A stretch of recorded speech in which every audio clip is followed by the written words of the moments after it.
Hello, hello. Welcome to Black Talk Show. I have with me today Yolanda, Nan, Avery here. Welcome to the show. Thank you. Thank you for having me on. Yes, I'd like to first off start by asking you to introduce yourself, and then I will go into questions. Okay. I'm Yolanda, Nan Avery. I'm a native of Silsbee. I've been in Beaumont over 40 years. I went to school here, college here, and I ended up staying here, loving the city. And have married. I have two children who are Beaumont ISD graduates. I've been very active in the city, in the community, and in the district of Beaumont. I'm currently a teacher, teaching high school. I've taught higher ed. I've been in higher ed, high school, and middle school. So I've seen a spectrum of students all over. Been in many organizations over the last many years. Love organizations, love working with students, love working with teens, love working with children. And this is why I want to be involved. Okay. So let's see. I'm going to start by asking you a question. So, why do you feel like you're the best candidate for this role? As I just said, I have been very involved in the district of Beaumont ISD, and I love the district. It's a great district, and we've got many things that are very positive in this district, and keep on working toward those things. I want to be a part of the policy making of that. I've seen many things, and something that my dad told me many years ago is that if you have things that you want to do, have a solution, be a part of the solution. So this is part of what I'm doing as running for District 2.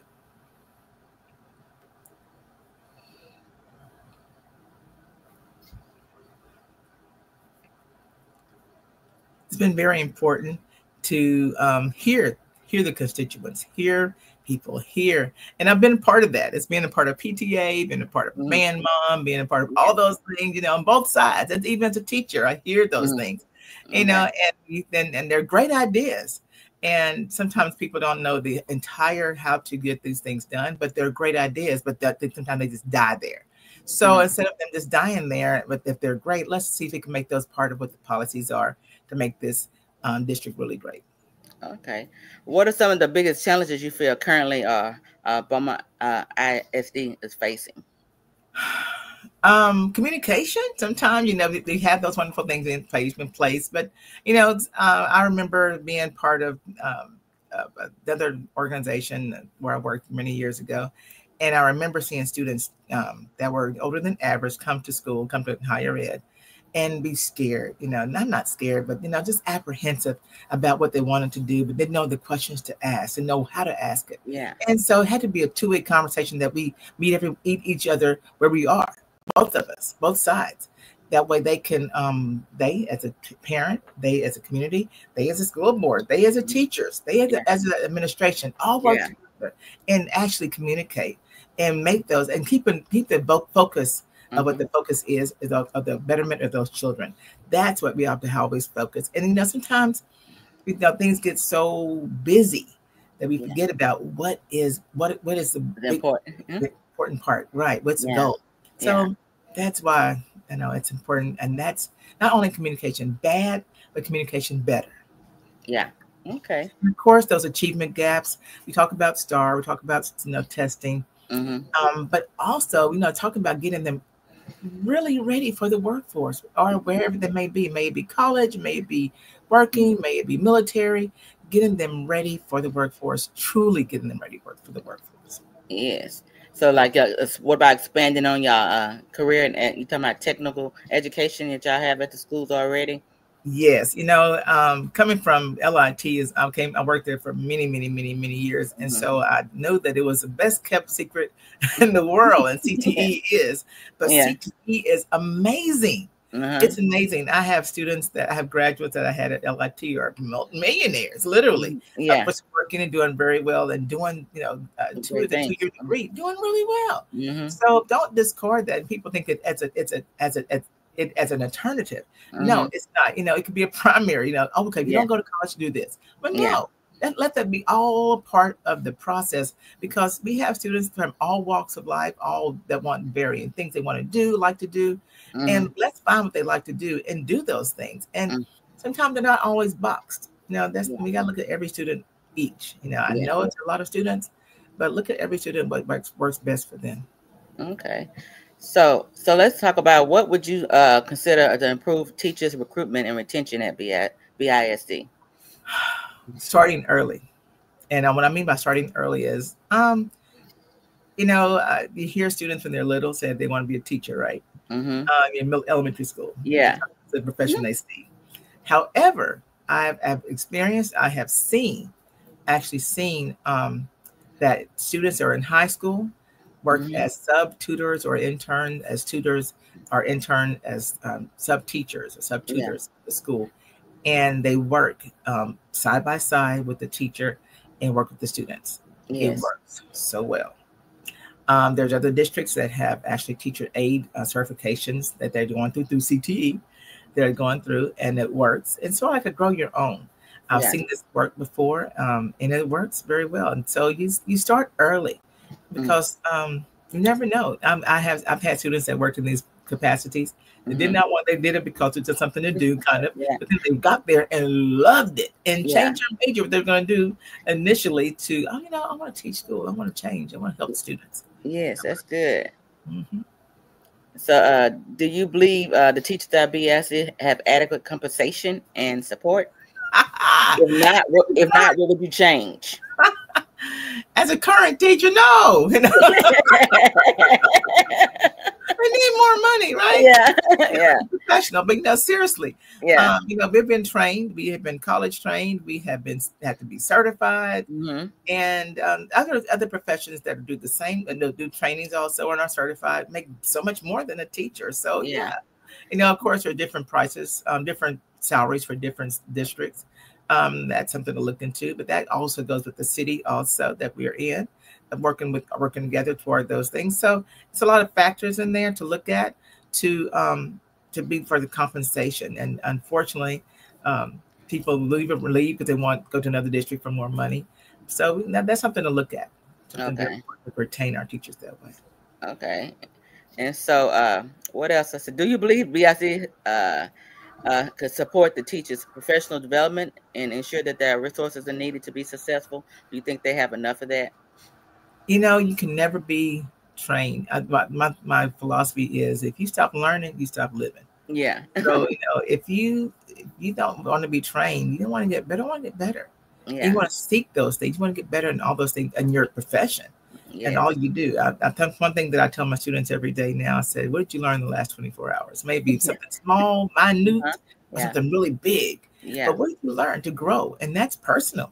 Yeah. So in the profession of education, we all should be professionally trained at all times. There's always some that that's always offered, maybe in the district, maybe out of the district, maybe free, or maybe a cost. Yeah. So make sure that you want to be professional, but then it's innate. Sometimes it's made because you have to do it because of your certification. But you need to be professionally trained in order to grow, to help students. Okay. So what are your views on the current safety measures at BSC? Are there any changes or improvements you will advocate for? Always improvements. They are doing very good. I was there last week at one of the schools, and there was a fire drill. And they did. I noticed they did a very good job of getting students out in safety in a very timely manner. Of course, though, the way our society is, there's always something to always improve on. Yeah. So I'm sure that they're working all the time, learning the new things for schools. They're learning things that for other districts or higher up from there. So yeah, the safety is really good. I saw that firsthand. Yeah. Okay. It always can be improved on some things that we run across. Sometimes you don't run across it until it happens, unfortunately. Yes. But hopefully there's nothing that's detrimental to our students or us that are there in those schools every day will be harmful to us, but always enhance those things. Okay. Do you support or expanding school-based counseling and mental health? Wow. Why not? Yes. Yeah. Our students go through a lot. In order for them, sometimes you don't know what's going on, and that impedes their learning. Yeah. Got some things mentally going on. That stops them from learning. And so it's important for them to be able to have someone there so that they can go to a trusted individual. They can go to a trained trusted individual to go to help them through that. And way they can get through those things, or and navigate well enough where they can start back to their learning. It's very important. You just don't know. It may be something that's physical, maybe it's something mental, maybe something that's whatever it may be. It's important for them to the whole child. We take care of the whole child. Yeah. Okay. So, we have sometimes school have bullying and mental health support, for students. You think BSD handle the bullying or okay? Well, I haven't seen numbers, as far as individually. I know that it is all across the districts, across the state, across the nation. Many things in place to handle that. It takes all parties involved. Yeah. To handle those things. Yeah. Okay. So how would you ensure transparency, accountability, and BISD in budget and spending? Well, they I tell people all the time. They say, well, they're not telling, no, not they, but just in general. And I say, have you Googled asking for looking at things? Yeah. And in doing that, the budget's there. Yeah. It's there for your reading. So take out that time instead of growling, about it. Go Google it, and it's there for you to read. There's much on their website so transparency is there. Okay. And accountability is there. I think there's many safeguards in place. A lot of checks and balances are in place to make that be successful. But the budget is there, so look at it. Okay. And what about the overspending or underspending? You think in the areas they underspending in? Or overspending in? Well, that it depends on the need. It depends on the need. I'll just, on top of my head, maybe people, using things that you think in every district, in every committee, every campus, and then every one on each campus, every department wants more money, right? Yeah. Because everybody needs things all the time. Yeah. Yeah. However, until they see a need, it may be underspent or not even budgeted for those things until they see a need. And sometimes you gotta show that the need is there, because sometimes you don't see that. And that's when you gotta open up, and that communication comes back into play. Hey, I need this, because it may be a no, it may be a yes, but you don't know until you ask. And making those needs known to whoever's in charge of that campus or the district. Yeah, because a lot of times the teachers take our money out of their own pockets to help fund things in that school classroom. A lot of things, I have a coworker who's I do it a lot. I trust me, I've been doing it for years. I've been buying things a lot. There's one thing that one teacher I know, two, they use Donors Choose a lot. And they get some really and Donors Choose is a site that teachers can ask for different things, and people donate those items for their classroom. And one particular one that I love, she asks for things, and she gets in these wonderful boxes. And I'm like, I need to work on that sometime. To do that, because it is there for the taking and for the asking. So we need to work on that instead of just saying, complaining, so my thing is, I do it, but I won't complain.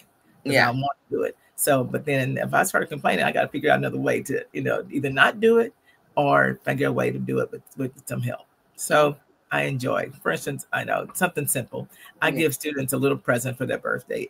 I've been doing it for years and years, and it's something very simple. But the students actually look forward to it. They're like, I have to have a calendar and say, when they birthdays.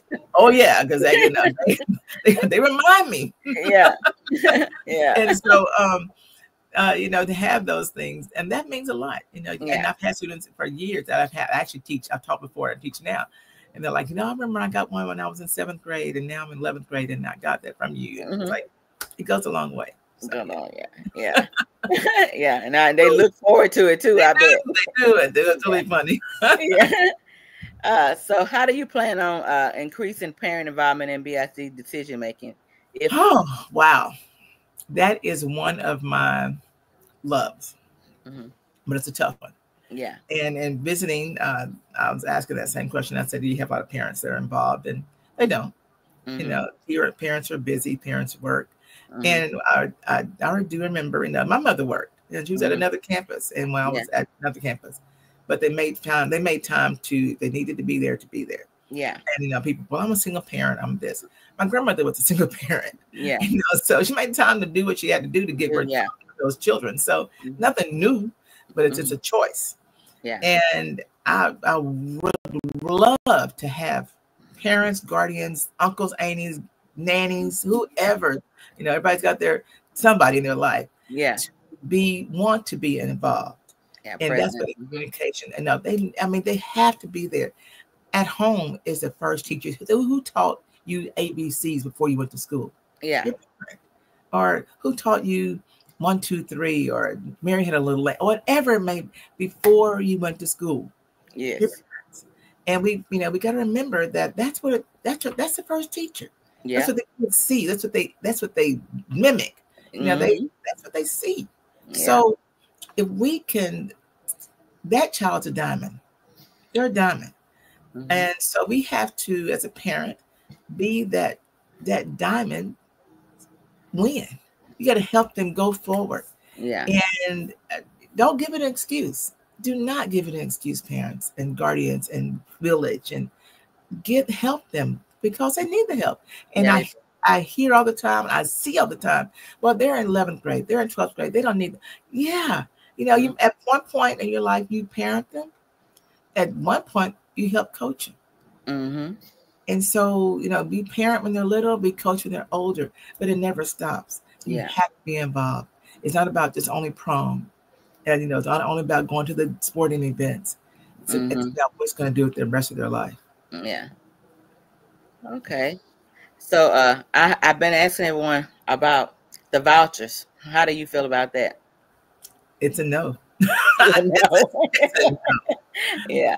Everyone should be on equal footing, period. Yeah. Okay. So how do you plan on ensuring that all students, regardless of race, gender, economic background, receive quality education? I am a firm believer of fairness across the board. And unfortunately, that doesn't happen. But being very aware of what the needs are, being very aware of what is offered, being aware that people are informed about these things, it's imperative. We have to let them know. Now, what they do with this, some of them probably you leave a horse to water, but you can make them drink. Yeah. But do what we can, absolutely can, to let everyone know and be informed, and then teach if we have to teach how to be informed. Sometimes people don't know how to be informed. I don't know that one, but teach me how to know, especially the technology. Teach me how to do so new. Yeah. And slow it down when you teach it to me too, Yeah. So teach it and let's learn from that. And hopefully that one child will grow from that. Yeah. So, okay. What are your thoughts on bilingual education support to English language learners in BISD? We're there. And all of us, and including me, need to learn to be bilingual. That's where our world is. I mean, that's it. I teach many, many, many students, and they teach me all the time new words, the good ones, the good words. Yeah. And it's imperative. That's the way our world is. It's a melting pot. And it's becoming more and more of a melting pot. So we need to embrace each other's cultures. And languages, and those things are so important to learn and grow. So they're impaired. We have to have those. We're in the middle of that's testing now, and it's real. Okay. So what do you see BISD in the next 5 to 10 years, and how would you work to achieve that vision? Woo! 5 years. I pray to be on that board. And seeing that academic and achievement gaps are closing. I pray that students are learning. I pray that students, when they graduate, and not even that point, but past that point, something that our team told me this weekend is that, she said she saw a lot of people leave to go to college and come back. And so I asked her, I said, they come back because of finances? She said, no, they just weren't quite ready to be on their own and be successful, and the classes were not rigorous enough to make them be ready at that college standpoint. And I was like, wow, so we need to up the ante a little bit. I said, so what do you mean by that when you said that? She goes, they need to have teachers that care. And I'm like, wow. I said, how do you have a teacher care? She goes, that they care about that child, about that student ready to be successful in that class. Yeah, not just ready to get out their class. Exactly. And I was like, wow, that says a lot coming from a high schooler. And they're they see through stuff. They know. And so having, that goes all along with everybody. Having teachers that care, not just have a paycheck, that care. And this is a caring profession. This, and this one thing about teaching, and that's from a school board standpoint all the way down, we have to have people that want to be there. Yes. Not just, I'm going to settle for being a teacher or settle for being a whatever. They have to want to be there. And how do we, work on that? That's an ongoing work. But we have to innately get them ready for that next level of life. Okay. So, what specific initiatives or programs would you champion if you're elected? Grow your own. Grow your own, because we need those teacher retention, teacher recruitment, and starting early on those. That's one. That's grow your own and start that. And entrepreneurship. They have a lot of students like to have side hustles, as they call them. They see on TikTok, they see, oh man, but then teach them how to do those side hustles legitimately. And not only just they're only in military and only in high school. I mean, only in college. There's so many avenues these days, and teach explore all those avenues that they want to do. I've had students that were in high school that just passed, that passed a broker's license or be real estate. They do all kind of things, and they're amazing. They're Google certified and things. So it's possible. And so let's keep our eyes open and be open to new suggestions. And school's not the same as it was 20, 30 years ago. It hadn't been the same since the pandemic. Yes. At the same time, some of those wonderful, wonderful, wonderful things that we learned years and years ago, those morals and values need to be put back in place sometimes too. Yeah. So, okay. So how do you plan to measure success as a school board trustee? Well, of course, data talks. Data always talks, right? Yeah. Data's going to be that's going to be imperative to see how the data looks. I've been putting in, watching these things happen. We're going to have some schools change in the next few months due to what's going on right now with our charter schools and everything else going on. So, but hopefully that data is going to improve and be very transparent. Okay. So what do you believe sets you apart from you have any opponents? I do have an opponent. What sets you apart? I'm there. I'm in the trenches. I've been in the trenches. Yeah. Okay. Not only school-wide, but organization-wide, community-wise. The love, and I'm not, the love I have is so real for student success. That is so important for parental success, for teacher success, for administration success, for success for our community. So that it's what I do and breathe and live every day, literally. That's it. Okay. What's one thing that every voter should know about your candidacy? I believe and achieve. And I don't just say the walk, I walk the walk. And I believe that everyone can do those things. And maybe different patterns, different times, different ways, but everyone can. And I believe that, and let's work toward that, and let's get out there and vote and make that happen. I just don't talk, I walk. Okay. Is there anything final thing you want to share with your voter of the district? Before they head to the polls? First of all, that's it. Go to the polls. Go to the polls. Get registered to vote. If you're not registered, holler at me. I'll come register you to vote. Or I'll get someone too. If I can't get to you, I'll get you. But register. Something that it sounds gonna sound corny, but it's real. My grandmother and my mother, that. Yeah. don't let that's a privilege to vote. And don't let it Yes. pass you by. And every voting time, may it be a small voting time or a large one or a presidential or whatever it may be, vote. That is your right. That is your absolute right to vote. And so don't get, you're part of that. You are part of that voice. So use your voice. Yes. Use your voice. And It's your important. local election is important too. So Ooh, it drives you. Yeah, drives you. It So drives you. It that's drives what's you. going to really affect you. So you really need to be Exactly. And you have accessibility to these people. You see them, you know them. You can call them, you can email them, you can go by their house or whatever it may be, run into them in the store. You have accessibility to them. So your vote does count. It does count. Yes, yes.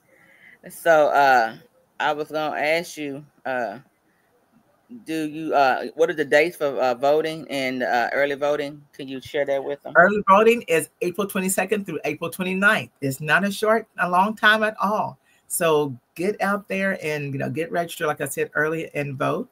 And it ends on April 29th, and the voting election day is May 3rd. Okay, that sounds good. So I want to thank you for coming on tonight. Thank you for having me. Yeah, and getting a chance to share with the voters. We'll be sharing this all platforms. So if they then get a chance to tune in tonight, they'll get a chance to still see the live broadcast. So super. I want to thank you for coming on and have a good night. Thank you so very much. And anything you need every time, let me know. I'll be back. All right. Thank you. All right. Have a good night. You too. Thank you.